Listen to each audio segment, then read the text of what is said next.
लो जी, कहानी ने शक्ल बदल ली। फखर जमान ने ट्वीट किया या फिर बाबर आजम को फायदा देने के लिए किसी और ने ट्वीट किया, वो भी फखर जमान के हैंडलर से। क्योंकि फखर जमान के कुछ करीबी रिश्तेदार कह रहे थे कि भाई फखर जमान के ट्विटर से किसी ने ट्वीट किया है बाबर आजम को फायदा देने के लिए। आज जब फखर जमान के बड़े भाई गौहर जमान ने उस कंपनी को टाटा बाय बाय कह दिया तो ये कहानी कुछ सच होती हुई साबित हो रही है कि ये वही कंपनी है जो बाबर आजम को भी चला रही है, ये मोहम्मद रिजवान को भी चला रही है और ये फखर जमान को भी चला रही थी। लेकिन फखर जमान के बड़े भाई ने आज ये कहते हुए उसको बाय बाय कर दिया है कि भैया हम अपना काम खुद देख लेंगे और मैं फखर जमान के बड़ा भाई होने के नाते तुम लोगों से राह जुदा करता हूं। यानी कि ये कहानी कुछ इस तरह से है कि ये जो कंपनी है ये बाबर आजम को फायदा देने के लिए फखर जमान के हैंडलर से ट्वीट करती है और जब उस ट्वीट का रिएक्शन आता है और जब फखर जमान को सेंट्रल कॉन्ट्रैक्ट देने से मना कर दिया जाता है, क्योंकि फखर जमान का खुद कोई बयान नहीं आया था,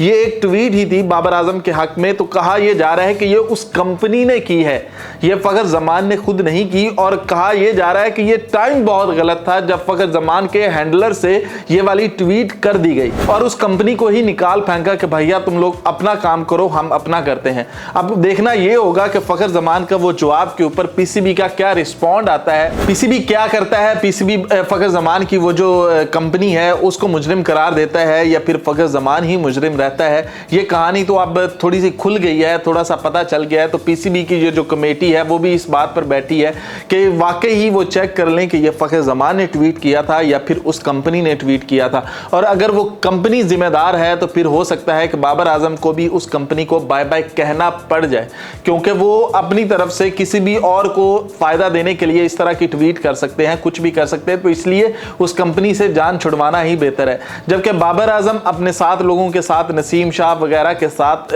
ऑस्ट्रेलिया पहुंच गए हैं, जहां पर उन्होंने बाबर आजम का बिल्कुल वैसे ही इस्तकबाल किया है जिस तरह से बाबर आजम का क्रेज पाकिस्तान में था, तो वैसा ही क्रेज बाबर आजम का दुनिया के हर कोने में है। तो बाबर आजम गया है तो उसका इस्तकबाल किया गया है। जबकि फखर जमान अभी तक खामोश है, कोई सामने नहीं आ रहा। फखर जमान वो जो बातें निकली हैं कि वो रिटायरमेंट ले रहा है, अब वो भी थोड़ी सी कम होती हुई नजर आ रही है। फखर जमान के पास अभी भी चांस है, क्योंकि ये टीम ऑस्ट्रेलिया गई है, ये जिम्बाब्वे गई है, तो ये पता चल जाएगा कि इसमें कौन सा प्लेयर आगे चल सकता है या नहीं, क्योंकि चैंपियंस ट्रॉफी फखर जमान के बगैर होती हुई नजर नहीं आ रही। अगर ये इन दोनों मैचेस के अंदर नहीं है तो आगे साउथ अफ्रीका की भी सीरीज आने वाली है, फिर साउथ अफ्रीका ने भी पाकिस्तान आना है, न्यूजीलैंड ने आना है, थोड़ा सा अभी बहुत सारे मैचेस पड़े हैं। तो फखर जमान को हो सकता है ये सजा दी गई हो कि ये बताया गया हो कि भैया हम ऐसे भी कर सकते हैं। तो फखर जमान पाकिस्तानी टीम का हिस्सा फिर से बनता हुआ नजर तो आ रहा है कि फिर से वो पाकिस्तान का टीम का हिस्सा बने और वो पाकिस्तान को रिप्रेजेंट करे चैंपियंस ट्रॉफी के अंदर,